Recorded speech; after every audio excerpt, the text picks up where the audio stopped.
বন্ধুরা, আজকে তোমরা যে ভিডিওটি দেখছো এটি সম্পূর্ণ একটি সত্য ঘটনার উপরে নির্মিত এবং এই ভিডিও শেষে আমি তোমাদেরকে কিছু ক্লিপ দিব, অর্থাৎ কিছু ভিডিও ফুটেজ দিব যেখানে এর সত্যতা আছে। আমি সেই জায়গার স্থান এবং সময়কালও বলে দিব। আর ভিডিও শুরু করার আগে অবশ্যই বলে দিই, এটা 2004 সালের ঘটনা। তোমরা যারা যারা চ্যানেলে নতুন অবশ্যই সাবস্ক্রাইব করো, কারণ আমার 100 সাবস্ক্রাইবারের খুব প্রয়োজন। তো চলো আমরা ভিডিওতে চলে যাই। আজকে পারভেজের জম্পেশ খাওয়া হয়েছে, হবে নাই বা কেন? শ্বশুরবাড়ি বলে কথা। সে এতটাই পরিমাণে খেয়েছে যে ঠিকমতো হাঁটতেও পারছে না, কেমন নুয়ে নুয়ে হাঁটছে। বিছানার সাথে গা এলোতেই সে ঘুমিয়ে পড়ে। এদিকে তার খেয়ালই নেই যে বিকালের ভিতরেই তার বাসার দিকে আবার রওনা হতে হবে।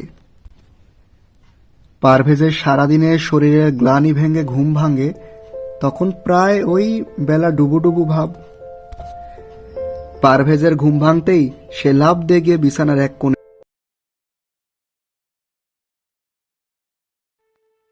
যা কলা, গিন্নি কত করে বলে দিল বেলা থাকতে থাকতেই বাসায় পৌঁছো, কিন্তু সে আর হলো কই। যাই। পারভেজ বেরোতেই তার দাদা শ্বশুর বলে ওঠে,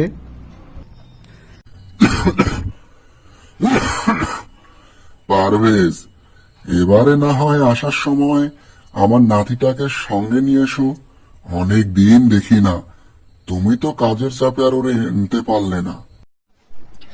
ধুর ধুর, গিন্নি আবার বারবার করে বলল বেলা থাকতে বাড়ি আসতে। যাই, কি আর করার। পারভেজ তার বাড়ির উদ্দেশ্যে হাঁটছে এবং চারদিকে নিকষ কালো অন্ধকার আরো ছেয়ে যাচ্ছে। পারভেজ হাঁটছে তো হাঁটছে এবং এগোতে এগোতে হঠাৎ করে সে দাঁড়ায় এবং সে কিছু একটা দেখে বলতে শুরু করে, আরে আরে, নদীর ঘাটে ওইটা কি টেনে নিয়ে যাচ্ছে? ওটা ছেলে নাকি মেয়ে? যাই একটু কাছে গিয়ে দেখি।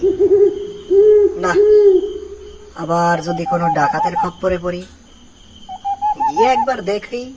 এই বলেই পারভেজ মেয়েটার কাছে যায় এবং চুপ করে একটা লাঠি তুলে নেয় হাতে। পারভেজ লাঠি তুলে নিয়ে এগোতেই জোরে জোরে চিল্লানি মারে, এই! কে তুমি? আর নদীর ঘাটে তুমি কি করো? কথা বলছো না কেন? কি করো তুমি এখানে এত রাতে? মেয়েটার কোনো সারা শব্দ নেই। সে এক মনে মাটির দিকে তাকিয়ে কিছু একটা করেই যাচ্ছে তো করেই যাচ্ছে, অনবরত কি একটা করেই যাচ্ছে।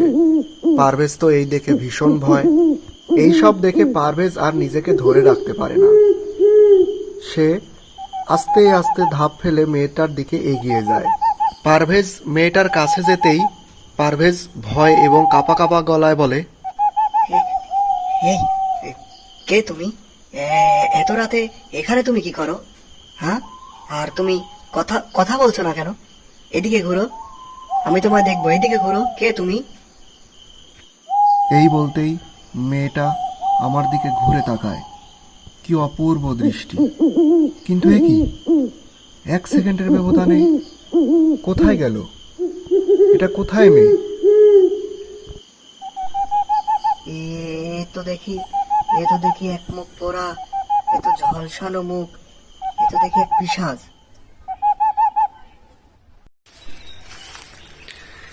বিসমিল্লাহ। এটাই সেই জায়গা।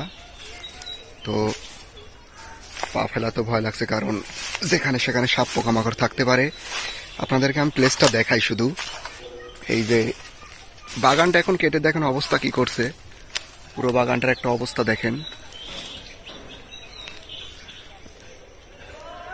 দেখছেন কত বড় বড় গাছ। এই বাগানটা আরো অনেক বড় ছিল, অনেক বড়।